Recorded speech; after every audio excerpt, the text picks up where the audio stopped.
The question is, do I have a main contact that when I sign up with Rentwell, what does that look like? Yeah.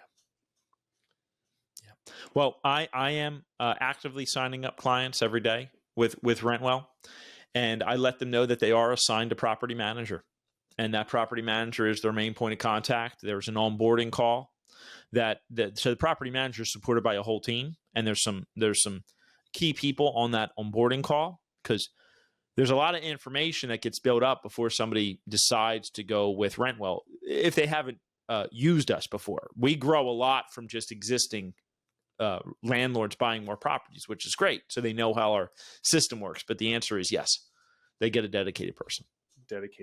And that dedicated person, who's the property manager, they're supported by the leasing coordinator and some VAs there. They're also supported by the field manager and the field support. Mm-hmm. They're the guys out in the field visiting properties.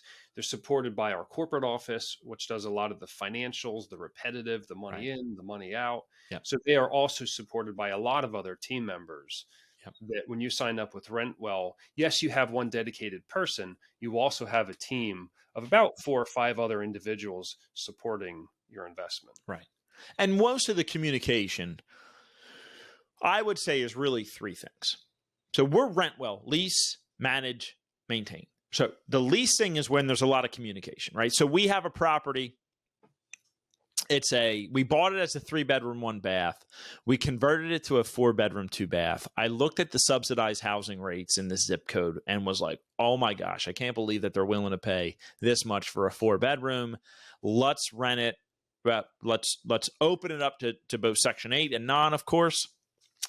And I wanted it rented like as soon as it's ready. Section 8 can sometimes take like 60 days to get their stuff together. So we showed the property while it was still under construction, near the end of construction. So I'm getting a weekly report now as to how many people were interested in the property and how many people showed the property, what the score was. That's automated. So I don't have to call anybody up and say, did we have any showings last week? I believe I get that report every Monday automatically. How many leads, how many showings, what was the feedback score? One of the feedback was, it's too dusty in there. Yep, that's correct. There was a period during construction that we decided to expose a brick wall. It got kind of dusty. Somebody showed up for one of the tours. Okay. I got that feedback from the property manager. They were involved. They're getting feedback and say, hey, is this a problem? Do we need to adjust our tours? Let us know. I talked to the foreman, and they could have done this directly if I would have put them in contact with each other. And we said, no, we're good, but we'll let you know when the hardwood floors get refinished. So there's a leasing coordinator that's making sure that report's running. They've already found a qualified applicant. I'm like so happy right now, TJ. I didn't even share this with you yet, but they found an applicant. So we're only going to have that property is going to be done on April 15th of 2023. We will have a Section 8 move-in May 1st, 2023, on a property that we've been renovating for about 4 months. That's incredible. Full gut renovation. So now we have to pass some inspections, right? So we run a little bit of a risk, but again, back to that vertical integration, back to using our own vendors, because we do north of $5 million a year in construction, at maintenance, grass cutting, snow removal.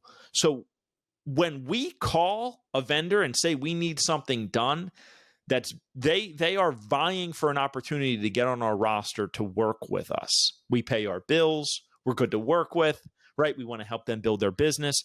We have a lot more confidence that they're going to get it done in time than a landlord that has one property that's been shopping around, that doesn't know the lingo, that doesn't have a really well-defined scope of work. So I could tie all this in. It's nice to have the dedicated property manager, because otherwise something like that might get missed, like the floors getting sanded and the other. And this is now Section 8, which means that there's a little higher criteria needed on an inspection, so we can let field support know that for when they go out there. And there's a lot of moving parts to something as simple as doing a renovation and finding a tenant. And I'd like to believe that we've gotten pretty good at it over the last 10 years. Yeah, that's a beautiful thing.